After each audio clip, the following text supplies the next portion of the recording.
On se retrouve pour l'analyse de la routine mobilité de Mauricio Ruffi, du coup, qui est un combattant UFC, des Fighting Nerds, donc qui est actuellement en 12-1, si je ne me trompe pas. Il a perdu récemment contre Benoît Saint-Denis et il a récupéré après une victoire sur Fiziev là, dernièrement. Donc, c'est un combattant en moins de 70 kilos et qui a partagé du coup sa routine mobilité, enfin en tout cas une routine mobilité qu'il avait fait en story il y a un moment et du coup je l'avais enregistré et je voulais du coup l'analyser avec toi et de partager un peu du coup mon point de vue par rapport à ce qu'il met en place, à ce qu'il fait.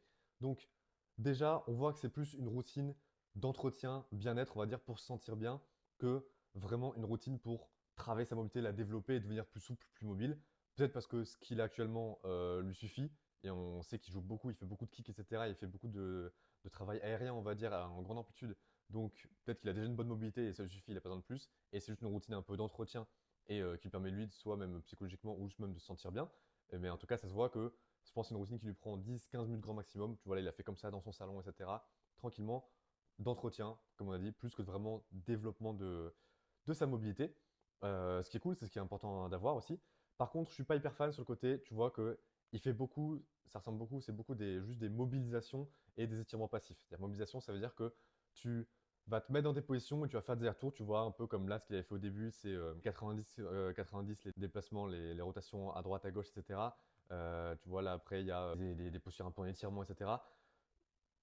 C'est beaucoup de mouvements passifs. C'est-à-dire qu'effectivement, là, il le fait tout seul, c'est pas quelqu'un qui lui fait, mais il utilise juste des positions en passif. C'est-à-dire que musculairement, il y a très très peu d'activité. Et en fait, tu utilises les muscles pour te mettre dans une position, mais c'est pas les muscles qui font le mouvement qui font ça. Tu vois, c'est-à-dire que par exemple, là, quand il se déplace, c'est plus un déplacement de son poids de corps, entre guillemets, de la position, plus que vraiment ces rotateurs de hanches qui font le mouvement. Tu vois qu'il y a très peu d'intention d'actif dans le mouvement, c'est très passif. Du coup, comme je te rappelle tout à l'heure, c'est beaucoup de mobilisation et d'étirement. Le problème de ça, c'est que si l'objectif là, c'est de moins se sentir rouillé, d'entretien, de bien-être et justement de sentir un peu comme tu vois, comme tu le sens après un échauffement. Et justement, tu vois, c'est un peu contre-intuitif, c'est que sur ce type de routine-là, comme on dit d'entretien, de confort, on va dire, il vaut mieux faire quelque chose d'actif. Parce que tu vois, c'est comme quand tu commences l'entraînement, donc par exemple l'entraînement de JB, de MMA ou autre, au début, quand tu rentres, tu vois, t'es pas chaud, tu sens que ça peut tirer à certains endroits, tu vois, t'es un petit peu raide, on va dire. Et au fur et à mesure de l'échauffement, au fur et à mesure de la séance, et limite, tu vois, quand tu arrives après dans le de sparring, etc., bah, t'es chaud et du coup, t'es beaucoup plus fluide et t'as beaucoup moins de freins en fait naturels à tes mouvements. En fait, pourquoi? C'est parce que justement, tu as activé musculairement, tu as un peu réveillé, on va dire, même si c'est pas vraiment ça qui se passe, mais tu es un peu réveillé et du coup, tu es beaucoup plus fluide et tu as beaucoup moins ce frein, ton muscle est plus bloqué en ready. Et en fait, souvent, quand tu as cette sensation un peu de tiraillement, etc., après entraînement ou autre, tu vois, ce qui est un peu le cas d'une contracture, par exemple, un peu, mais on va dire, la sensation de rouiller générale, c'est un peu comme si tu avais un peu une contracture un petit peu partout, on va dire, mais moins fort.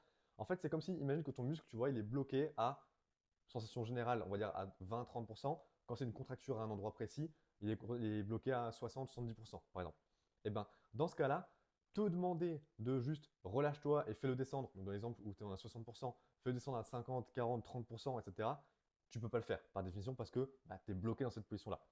Par contre, et si tu fais des étirements, effectivement, dans certains cas, tu peux tirer un peu sur le nœud, on va dire, euh, et le relâcher, le détendre. Mais souvent, un, c'est pas forcément hyper agréable. Deux, il faut réussir à bien juger parce que tu tires trop fort, ça fait plus mal qu'autre chose, etc. Et trois, souvent, ça dure pas. Ça dure le temps de l'étirement, ça te relâche. Et après, dès que tu recommences à bouger un petit peu, tu le repères. Et donc, ça peut pas être contre-intuitif, mais souvent, dans ce cas-là, il vaut mieux activer plutôt que chercher à détendre. C'est-à-dire que tu vois, si ton muscle il est bloqué, on va dire, toujours contracté à 60%, comme on a dit, descendre volontairement à 50-40%, c'est compliqué, même si c'est pas possible toi-même volontairement. Par contre, tu peux monter à 70-80%. Ton muscle il est contracturé, on va dire, il est bloqué en contraction, mais tu peux pas le relâcher. Par contre, tu peux augmenter cette contraction-là, ce pourcentage, cette intensité de contraction. Et donc, souvent, c'est ça qui va t'aider parce que le fait de remonter l'intention et de faire volontairement passer à 70 ou 80%, en fait, tu vas récupérer un espèce de contrôle volontaire sur le muscle, là où avant il était bloqué involontairement à 60%, tu vas monter volontairement à 70-80% et tu vas du coup reprendre la main sur le contrôle du muscle, on va dire. Je schématise et je caricature un petit peu, mais c'est facilement compréhensible comme ça. Tu vas reprendre la main, ce qui fait qu'après, tu vas réussir par contre à redescendre à 50, 40%, etc. Tu vois.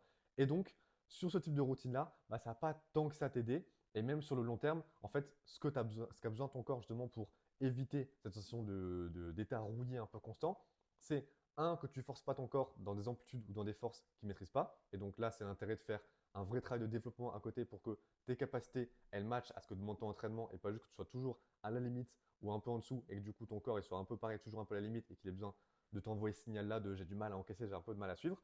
Donc un, augmenter ta capacité en général. Et dans ce type de routine d'entretien, on va dire un peu quotidienne, pour entretenir ce que tu as et à la fois pas te sentir rouillé, le côté confort, on va dire, c'est un, apporter du mouvement à tes articulations, parce que globalement, si on va très très vite, notre vie sédentaire, on passe 90% de notre temps assis, on n'utilise pas assez notre corps, et quand on fait du sport, d'un coup, pendant 1 heure ou 2 heures grand max, on compresse un maximum tout le mouvement qu'on devrait avoir dans la journée de façon progressive et bien dispatchée, en d'un coup, 1 heure, 2 heures hyper intense. Et souvent dans des trucs que tu ne maîtrises pas forcément, etc.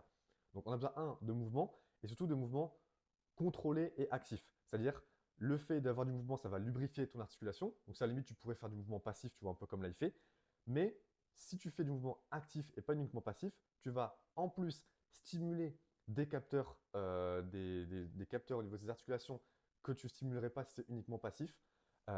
Et ces capteurs-là, en fait, c'est comme si tu vois, tu avais effectivement des capteurs au niveau de l'amplitude. Et si tu les stimules pas assez, bah, en fait, ton système nerveux, c'est grâce à ces capteurs-là qu'il sait que ton épaule, elle a telle amplitude et que ta hanche, elle a telle amplitude et telle mobilité. Si tu stimules pas assez les capteurs et que tu stimules que les capteurs d'amplitude moyenne, on va dire, bah lui, dans ta carte mentale en fait que ton système nerveux se fait de ton corps, bah, il va dire ok, ma hanche, elle ressemble pas à ça, elle ressemble uniquement à ça. Donc nous, ce qu'on veut au contraire, c'est stimuler le plus possible les capteurs, tous les capteurs qu'on a, et donc dans leur 100% et pas le 60%, pour envoyer constamment le message à nos systèmes nerveux de ok, ma hanche, elle a telle mobilité, elle a telle amplitude, et surtout, il faut que tu le conserves et que tu le maintiennes. Et du coup, ça évite comme ça que tu perdes progressivement ta mobilité au fil du temps parce que tu ne l'utilises pas, tout simplement. Donc, le fait d'être actif fait que tu stimules plus de capteurs que si tu es passif, donc tu utilises uniquement l'immobilisation comme on en parle depuis tout à l'heure. Donc, ça t'aide pour cette stimulation des capteurs. Et troisième avantage, c'est que, comme on a dit, du coup, l'activation musculaire va te permettre de reprendre un peu le contrôle volontaire sur ton tonus musculaire et donc après d'induire une détente. Et c'est vraiment le même effet que si tu faisais un échauffement. Tu vois, si tu fais juste des étirements, tu ne sens pas forcément échauffé. Par contre, si tu fais des étirements plus des mobilisations et d'un côté actif, des mobilisations, des mouvements actifs, là, après, tu te sens un petit peu chaud, tu as, la chaleur pareil corporelle qui augmente et qui t'aide à mieux te sentir et à avoir un effet de détente. Donc, c'est pour ça que moi, dans la routine que je mets en place, moi, pareil, d'entretien quotidienne, une routine très courte, hein, vraiment une dizaine de minutes pour faire tout le corps entier, sans trop te prendre la tête. Et c'est ce que je mets en place, du coup, comme je t'ai dit, pour moi et pour tous les combattants que j'accompagne pour le côté mobilité, prévention de blessures, eh ben, c'est la routine articulaire. Donc, je te mettrai le lien en description si tu veux la récupérer. Où le but, c'est vraiment ça, c'est un, d'apporter du mouvement, deux, stimuler tous les capteurs articulaires et pas uniquement ceux qui sont stimulés sur les mouvements passifs et stimuler dans l'amplitude complète. C'est-à-dire que pareil, tu vois là, on voit dans les mouvements, oui, il a fait des mouvements de grande amplitude, par exemple au niveau des hanches, etc. Mais il n'a pas combiné toutes les composantes. C'est-à-dire que tu vois, imaginons que la mobilité de ta hanche, on la schématise sur un cercle. Bah, en fait, là, ce qu'il fait quand tu fais de ce mouvement-là, ton cercle, c'est ça. Lui, il part du milieu, c'est la position neutre, on va dire. Il vient explorer ça, il repart, explorer ça, il repart, il fait ça. Tu vois, il fait des allers-retours comme ça. Sauf que du coup, peut-être qu'ici, il n'est jamais été. Moi, ma vision, et ce qu'on utilise dans la routine articulaire, c'est de venir chercher le maximum et après de venir faire tout le tour du cercle, tout le tour de ta mobilité, de ta hanche, et pas juste faire, tu vois, des allers-retours comme ça un peu au hasard en disant j'espère que j'ai tout stimulé. Là, nous, on vient mixer toutes les composantes entre elles, essorer toute ton articulation pour être sûr que j'ai exploré vraiment 100% et que du coup, on a envoyé le message à ton système nerveux de tu dois entretenir, tu dois conserver 100% et pas juste les quelques mouvements que j'ai fait là. Et donc, en plus de ça, tu as un contrôle actif puisque tu vas le faire de façon active. Et donc, pareil, tu peux jouer sur l'intensité. Est-ce que tu le fais juste le matin pour te réveiller à 10-20% ou est-ce que tu le fais progressivement pour échauffement où tu vas monter à 60-70% tu vois, d'intensité pour du coup, pareil, aussi en récup post-entraînement pour faire récupérer un peu le contrôle volontaire de ton tonus musculaire, de tes muscles qui se seraient un peu crispés en défense, comme on a dit tout à l'heure, si tes capacités elles sont proches de ce que tu as subi à l'entraînement, bah, en défense, ton système nerveux il va venir crisper certaines articulations, certains muscles. Donc nous, ce qu'on veut, c'est augmenter l'intensité pour volontairement, avec du contrôle, pour qu'ils soient en sécurité, qu'ils puissent dire après, ok, je te relaisse reprendre le contrôle sur ce muscle-là et redescendre après pour avoir cet effet de détente et plus avoir du coup ces mini contractures un peu partout. Et en plus de ça, le bonus, dernier bonus de la routine articulaire, c'est que tu fais une analyse rapide de tes articulations. Tu verras dans la vidéo, je t'explique tout ça, mais ça te permet en plus de faire un mini bilan hyper rapide tous les matins ou pendant l'échauffement, avant ton entraînement ou autre, de checker, ok, mon épaule droite, dans quel état elle est. Ah, ok, aujourd'hui, mon épaule gauche, elle n'est pas au max dans cette amplitude-là. Bah, je sais que je vais pouvoir adapter mon entraînement par rapport à ça pour. C'est pas très grave si aujourd'hui elle n'est pas au max. Si vraiment il y a un intérêt à côté, tu travailles sur tes séances tout pour travailler sur ton épaule, mais au moins tu sais que dans ce secteur-là, actuellement, ton épaule, elle a peut-être un peu du mal à suivre, et donc tu vas éviter de trop forcer sur ça, taper plus vite ou adapter les positions en fonction de ça. Donc encore une fois, je te mets le lien en description. Dis-moi en commentaire un peu, toi, ce que tu as pensé un peu de cette routine-là. Si toi, tu as aussi une routine, tu vois, là, on ne parle pas vraiment, du coup, comme on a dit, de mobilité où tu cherches à gagner plus. On sert juste à une routine facile à faire, 10 minutes tous les jours pour entretenir ta mobilité, entretenir ton corps, entretenir tes articulations. Et donc, si tu n'en as pas encore, je te conseille de récupérer la routine articulaire que j'aurai mis le lien dans la description. Et voilà, dis-moi dans les commentaires si toi tu en as une, ce que tu as pensé du coup de celle de Rufi que je t'ai montré là, et potentiellement de la routine articulaire si tu l'as déjà téléchargée et déjà mis en place. Ciao!